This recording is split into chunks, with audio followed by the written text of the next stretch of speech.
नमस्कार। प्रांजल ज्ञान गंगा में आप सभी का स्वागत है।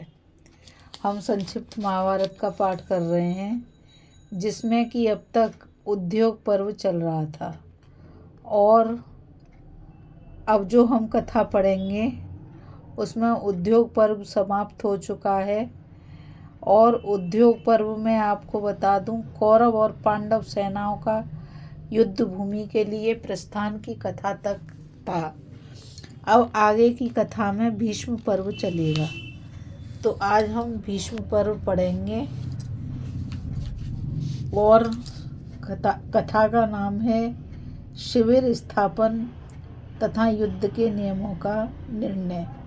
तो चलिए अब संक्षिप्त महाभारत में हम भीष्म पर्व को पढ़ते हैं। नारायणं नमस्कृत्य नरं चैव नरोत्तमं देवीं सरस्वतीं व्यासं ततो जयमुदीरयेतः। अंतर्यामी नारायण स्वरूप भगवान श्री कृष्ण, उनके सखा नवरत्न अर्जुन, उनकी लीला प्रकट करने वाली भगवती सरस्वती और उसके वक्ता भगवान व्यास को नमस्कार करके आसुरी संपत्तियों का नाश करके अंतकरण पर विजय प्राप्त कराने वाले महाभारत ग्रंथ का पाठ करना चाहिए। जन्मेजय ने कहा, मुनिये, अब मैं यह सुनना चाहता हूँ कि कौरव, पांडव, सौमक तथा नाना देशों से आए हुए अनन्याय राजाओं ने किस प्रकार युद्ध किया। वैशंपायन जी बोले, राजन, कौरव, पांडव और सोमवंशी वीरों ने कुरुक्षेत्र में जिस प्रकार युद्ध किया वह सुनिए। कुंती नंदन राजा युधिष्ठिर ने वहां समंतक पंचक तीर्थ से बाहर के मैदान में हजारों खेमे खड़े करवाए। वहां इतनी सेना इकट्ठी हो गई थी कि कुरुक्षेत्र के सिवा सारी पृथ्वी सूनी लगती थी। केवल बालक और वृद्ध ही बच रहे थे। तरुण पुरुष और घोड़ों का नाम नहीं था तथा रथ और हाथी भी कहीं नहीं बचे थे। पृथ्वी के सब देशों से कुरुक्षेत्र में सेना आई थी।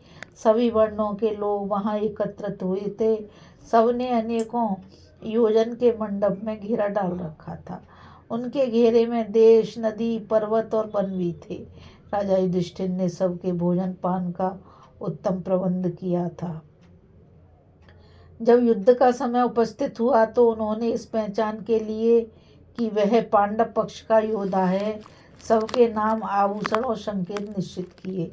दुर्योधन ने भी समस्त राजाओं को साथ लेकर पांडवों के मुकाबले में व्यूह रचना की। युद्ध का अभिनंदन करने वाले पंचाल देशीय वीर दुर्योधन को देखकर हर्ष से भर गए और बड़े बड़े शंख तथा रणभेरियां बजाने लगे। तदंतर एक ही रथ पर बैठे हुए भगवान श्री कृष्ण और अर्जुन ने भी अपने अपने दिव्य शंख बजाए। उन 5 जन्य और देवदत्त नामक शंखों की भयंकर आवाज सुनकर कौरव योद्धाओं के भय का ठिकाना न रहा। बोलो श्री कृष्ण भगवान की जय। बोलो श्री संत अर्जुन की जय। इसके बाद कौरव, पांडव और सोमवंशी वीरों ने मिलकर युद्ध के कुछ नियम बनाए और उन युद्ध संबंधी धार्मिक नियमों का पालन सबके लिए अनिवार्य कर दिया। वे नियम इस प्रकार थे। प्रतिदिन युद्ध समाप्त होने पर हम लोग पहले की ही भांति आपस में प्रेम पूर्वक व्यवहार करें। कोई किसी के साथ छल कपट ना करे।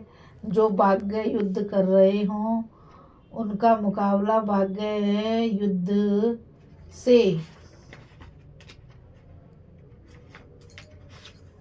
ही किया जाए। जो सेना से बाहर निकल गए हों उनके ऊपर प्रहार न किया जाए। रथी के साथ, हाथी सवार के साथ, घुड़सवार के साथ और पैदल के ही साथ युद्ध करें। जो जिसके योग्य हो, जिसके साथ युद्ध करने की उसकी इच्छा हो, वह उसी के साथ युद्ध करे। जिसका जैसा उत्साह और बल हो उसके अनुसार ही वह लड़े। विपक्षी को पुकार कर सावधान करके प्रहार किया जाए। जो प्रहार न होने का विश्वास करके बेखबर हो अथवा भयभीत हो, उस पर आघात न किया जाए। जो किसी एक के साथ युद्ध कर रहा हो, उस पर दूसरा कोई शस्त्र न छोड़े। जो शरण में आया हो या युद्ध छोड़कर भाग रहा हो, अथवा जिसके अस्त्र और शस्त्र और कवच नष्ट हो गए हों, ऐसे निहत्तों का वध न किया जाए। सूतवार ढोने वाले, शस्त्र पहुंचाने वाले तथा भेरी और शंख बजाने वाले पर भी किसी ही तरह का प्रहार न किया जाए। इस प्रकार के नियम बनाकर वे सभी राजा लोग अपने सैनिकों के साथ बहुत प्रसन्न थे। इस कथा में बस इतना ही। आज हम कथा में संक्षिप्त महाभारत में भीष्म पर्व पढ़ रहे हैं और कथा का नाम है शिविर स्थापन तथा युद्ध के नियमों का निर्णय। कि इसमें बताया गया है कि किस तरह के शिविर लगाए गए और युद्ध के क्या क्या नियम हैं, वो सब इस कथा के अंतर्गत आप सुनोगे। और आगे की कथा व्यास जी द्वारा संजय की नियुक्ति तथा अनिष्ट सूचक उत्पातों का वर्णन की कथा को हम आगे पढ़ेंगे। इस कथा में बस इतना ही। मुझ गीता रावत को आज्ञा दीजिए।